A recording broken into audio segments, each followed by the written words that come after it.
क्या आपने भी कोई जेमस्टोन पहन रखा है?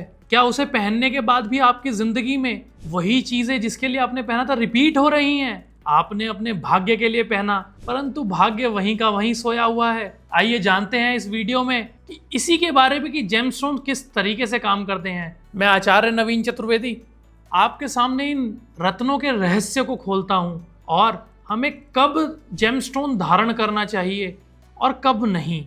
तो सब पहले हम जेमस्टोन्स की कथा जानते हैं, आखिर क्या है। जिस समय पे अमृत निकला समुद्र मंथन के दौरान, उस समय भगवान ने वो अमृत कलश गरुड़ देव जी के हाथ में दे दिया, और जब गरुड़ जी उसे दानवों से बचा के भागने लगे तो कई कई जगह पे उस अमृत की बूंदें समुद्र में गिरी। जहां पर आपने आज भी सुना होगा वहां कुंभ का मेला लगता है, और वही बूंदें जब समुद्र के अंदर गई तो वहीं ये नग बने।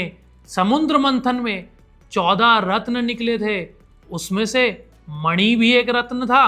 तो क्या ये आपकी जिंदगी को पलट सकता है, अच्छा बना सकता है, या फिर आपकी जिंदगी को खराब कर सकता है? तो आइए हम जानते हैं। आजकल बहुत से ज्योतिषाचार्यों ने इस रत्न को मजाक बना दिया है। आप उनके पास जाएंगे, वो आपको देखेंगे आपकी कुंडली में कि आपका पहला, 5वां और 9वें भाव में कौन सा प्लेनेट आ रहा है, वो आपको सजेस्ट कर देंगे। यदि आपके लग्न में सूर्य है तो वो कहेंगे आप माणिक पहन लीजिए। यदि आपके 5वें भाव में जुपिटर है तो कहेंगे आप पुखराज पहन लीजिए। यदि आपके 9वें भाव में शुक्र आता है या मंगल आता है तो कहेंगे आप ओपल या हीरा धारण कर लीजिए या आप माणिक्य पहन लीजिए। परंतु इतना ही नहीं होता, इसके पीछे हमें यह भी देखना होता है उस भाव का स्वामी कौन से भाव में गया है, कौन से हाउस में बैठा है। कहीं वो हमारे गड्ढों में तो नहीं बैठा जिन्हें 6, 8 और 12 कहा गया है। यदि लग्न का स्वामी 6ठे भाव में जाके बैठता है और आपने उसका रत्न पहन लिया तो आपको सक्सेस तो मिलेगी, परंतु सारी कमाई आपकी बीमारियों में जाएगी और आप परेशान होते रहेंगे, कर्ज के नीचे दबते जाएंगे। वहीं अगर लग्न का स्वामी 8म भाव में बैठा है और आपने उसका रत्न पहन लिया तो आपको ये नहीं पता चलेगा कि आपको ये घाटा क्यों हुआ, आपका बिजनेस एकदम ठप कैसे हो गया, एकदम कैसे गिर गया। और वहीं अगर आपका लग्न का स्वामी 12वें भाव में बैठ गया और आपने उसका रत्न धारण किया तो आपका सारा पैसा मुकदमों में और तो और हॉस्पिटल में जाने वाला है। रत्न के लिए सबसे सावधानी ये बरतनी चाहिए कि जिस ग्रह का हम रत्न पहन रहे हैं वो कौन से भाव का स्वामी है, कौन से हाउस को रूल कर रहा है और कौन से भाव में जाके बैठा है और कौन कौन से ग्रहों से दृष्ट है। ऐसा तो नहीं कि शनि महाराज उस ग्रह के ऊपर अपनी दृष्टि डाल रहे हों, तो शनि महाराज की तो दृष्टि वैसे ही वक्र बोली गई है, तो ऐसे में आपके सारे फल 0 हो जाएंगे और आप सोचते रह जाएंगे मैंने माणिक पहन तो लिया परंतु ये काम ही नहीं कर रहा, और तो और मैं और कर्जे में डूब गया। क्या किसी भी ग्रह को बलवान बनाने के लिए हमें कोई नग ही पहनना जरूरी है? ऐसा बिल्कुल नहीं है। आप जाएंगे जौहरी के पास, वो कहेगा जी ये तो इतने रुपए का आता है और आपकी जेब में उतने पैसे नहीं हैं। आप डरिए मत, ऐसा नहीं है सिर्फ जेमस्टोन पहनने से ही हमारा उद्धार होगा। इनके लिए अलग अलग उपाय भी हैं। जब हम उपाय करते हैं या हम उस तरीके के वस्त्र पहनते हैं तो हमें उसके रिजल्ट्स और अच्छे दिखते हैं। क्यों रंग हम जेमस्टोन्स पहनते क्यों हैं?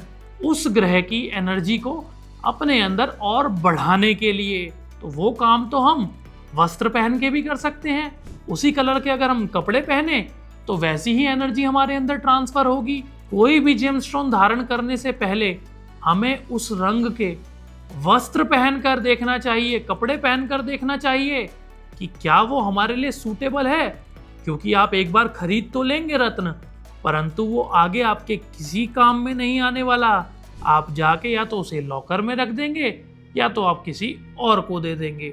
सबसे पहले हमें यह जानना चाहिए कि क्या वो प्लेनेट जिसका हम रत्न धारण करना चाहते हैं, ऐसा तो नहीं कि वो हमारा मार्केश हो वो हमें सजा दे रहा हो, हमें पीड़ा दे रहा हो, सबसे पहले ये जानना जरूरी है कि वो हमारे सुख स्थान का स्वामी हो, केंद्र का स्वामी हो या त्रिकोण का स्वामी हो। दूसरा, उसके बाद वो अपने भावों से अच्छे रिलेशंस बना रहा हो, यानी त्रिकोण के संबंध बना रहा हो। उसी कंडीशन में हम जेमस्टोन्स पहन सकते हैं। मान लीजिए हमने किसी 8th लॉर्ड का स्टोन अपने हाथ में पहन लिया, तो 8th हाउस होता किस चीज का है? गड्ढे का, हाउस ऑफ सडननेस, अचानक होने वाली चीजें, तो वो गलत भी हो सकती हैं। आयु का स्थान है 8वां, ऐसे में हमारी आयु भी खर्च हो सकती है। तो हम जानते हैं आखिर जेमस्टोन्स पहनना किसे चाहिए। जब भी कुंडली में हमारे त्रिकोण या केंद्र का स्वामी अच्छा बैठा हो, परंतु वो किसी पाप ग्रह से दृष्ट हो, तो ही हमें उस प्लैनेट का नग धारण करना चाहिए।